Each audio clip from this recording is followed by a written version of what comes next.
Let me tell you something straight up. Never in a million years did I think I'd be that guy, the neighbor who goes toe-to-toe with his own HOA president. But when President Miller tried to hit me with a $250,000 fine, yeah, you heard that right, $250,000 just for the privilege of having a front yard he didn't like. Well, let's just say he picked the wrong data analyst to mess with. 12 years I'd lived in this neighborhood. It's your classic mid-tier suburb. Homes neat, but not showy. Folks nodding on evening walks. And the wildest drama was always, should we close the pool at 9 or 10? I work as a data analyst for an insurance company. So, yeah, I'm the guy who reads the fine print, checks every box, and catches what most folks miss. My wife calls me the human magnifying glass. But this boring little skill of mine was about to come in mighty handy. Now, my house sits on the corner with what I like to call my professional-grade xeriscaped yard. I spent months digging through plant catalogs, figuring out which shrubs would survive the droughts, designing something that'd look sharp all year with basically zero maintenance. Folks would walk by and snap pictures. It was that nice. But Miller? Oh, Miller, that man must have peaked somewhere around middle management and never quite got over it. 8 years on the board for his president, and he ran the HOA like a little fiefdom, driving around at dawn in a golf cart, measuring grass with a ruler, snapping pictures of trash cans left out for half an hour too long. 3 months ago, the trouble started. Miller started taking digs at my yard during HOA meetings, not naming names, but giving me that look. I noticed board members shifting in their seats, uncomfortable, but nobody ever called him out. Soon, he's inspecting my property. No warning, just strutting around my front lawn with a camera, muttering about codes and architectural integrity. I started keeping my own notes, snapping pictures of him when he showed up. My wife thought I was nuts, said I was letting this whole HOA mess get under my skin. But I knew something big was coming. And boy, was I right. One Tuesday evening, I pull into my driveway, and there's a process server waiting for me. He hands over a thick envelope. My wife is watching from the window as I tear it open. Bam, $250,000 fine. Final notice of cumulative noncompliance. Looked official as hell. Letterhead, legalese, that red number at the bottom like a threat. According to the notice, I'd racked up fines for architectural violations for 10 years, $68 and change per day, plus interest, admin fees, legal consultations, the whole kitchen sink. The letter gave me 2 weeks to cough up the money or face a property lien and foreclosure. There was even a friendly suggestion that I could settle for less if I was having financial hardship. That night, I spread everything out on the dining table and went full data analyst. 3 things jumped out at me right away. First, the daily fine, way higher than any HOA fine I'd ever heard of. Second, the interest rate was nearly double the legal cap for a state. Third, and this was the kicker, 47 grand in legal fees, lumped together, no explanation. I knew Miller was up to something. Next 3 days, I dove into every HOA document I could find, bylaws, CC, and RS state codes. Here's what I found. Any fine over $500 needed full board approval and written documentation. Over $5,000 had to be voted on by 2/3 of all residents. Plus, there was supposed to be a fine review committee of 3 non-board members to review every violation before any fine was even issued. Never once in 12 years had I heard of such a committee, so I started making calls. Neighbors couldn't remember anyone ever getting fined more than $100. A couple said they'd gotten warnings or little fines that disappeared. One older guy laughed and said, "Review committee? Never seen it." The picture that started forming was clear. Miller ran the board like a one-man show, making up rules, banking on folks paying small fines just to avoid drama. But this, 250 grand, was way past petty. I showed up at the next HOA meeting early, portfolio in hand, documents printed, ready for a fight. Miller's up front, running the usual agenda, pool hours, landscaping, budget. Then, with a dramatic sigh, he says they've had to take action against a homeowner who flagrantly violated community standards. Doesn't say my name, but his eyes are burning holes through me. I stood up, opened my portfolio, and said I'd like to clarify some things about my violation notice. I kept my cool, Told him and the board my insurance company's legal team would need all supporting documentation before I'd pay a penny. I asked for a line-item breakdown of the fines, all the photos, proof of notification, and verification from the review committee. Miller tries to wave me off, says everything's in the HOA archive, that we should work it out quietly.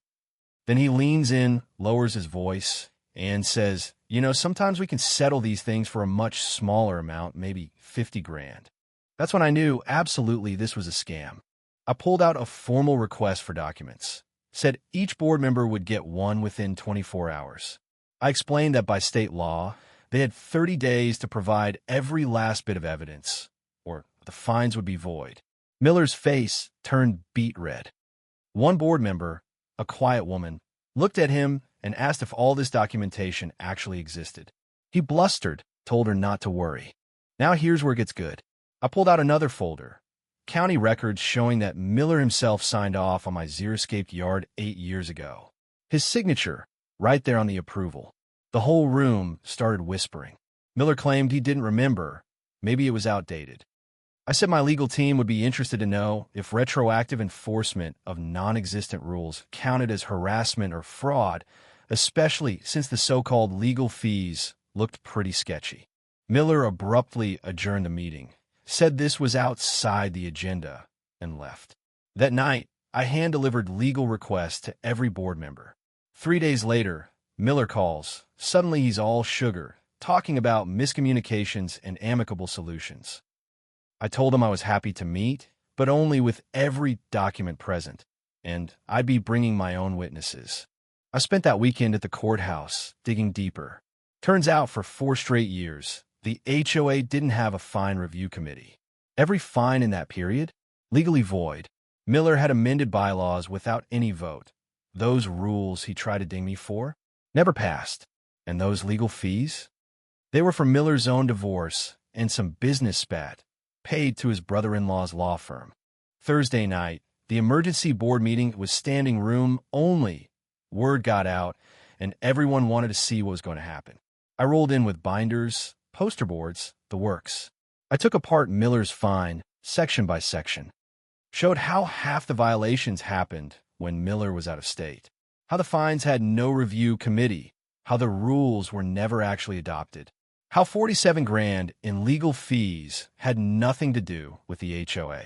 Miller tried to cut me off, accused me of misunderstanding, but the board was listening now, especially the treasurer, who started grilling Miller about never seeing any invoices. After 2 hours, the board huddled. When they came back, they announced my fines were canceled, pending a full review of every enforcement procedure. Miller was outvoted. He looked ready to explode. Residents thanked me, said Miller had bullied them for years with little fines or empty threats. One guy said his wife had always suspected something was off, but they just paid to keep the peace. A week later, I got a formal letter from the new HOA attorney, not Miller's brother-in-law, officially voiding my fines, apologizing, and confirming that Miller had resigned, personal reasons. The board set new rules. Every big fine had to be approved by a real review committee, all records open for audit. They even reimbursed me for my research, $1, $500, paid from Miller's forfeited board deposit. Petty? Maybe, but it felt good. A month later, I passed Miller's house. He was out front, yanking down the HOA president plaque, couldn't look me in the eye. Since then, things have been peaceful. The new president's a retired teacher, all about communication and fairness. My xeriscaped yard is still the pride of the block. Now folks ask for my advice instead of writing me up. Here's what I learned. Bullies thrive on intimidation, but they fold when you shine a light on what they're doing. Documentation beats fear every single time. Miller's scam was amateur hour compared to real fraud cases I see at work. But his mistake was thinking nobody would ever challenge him.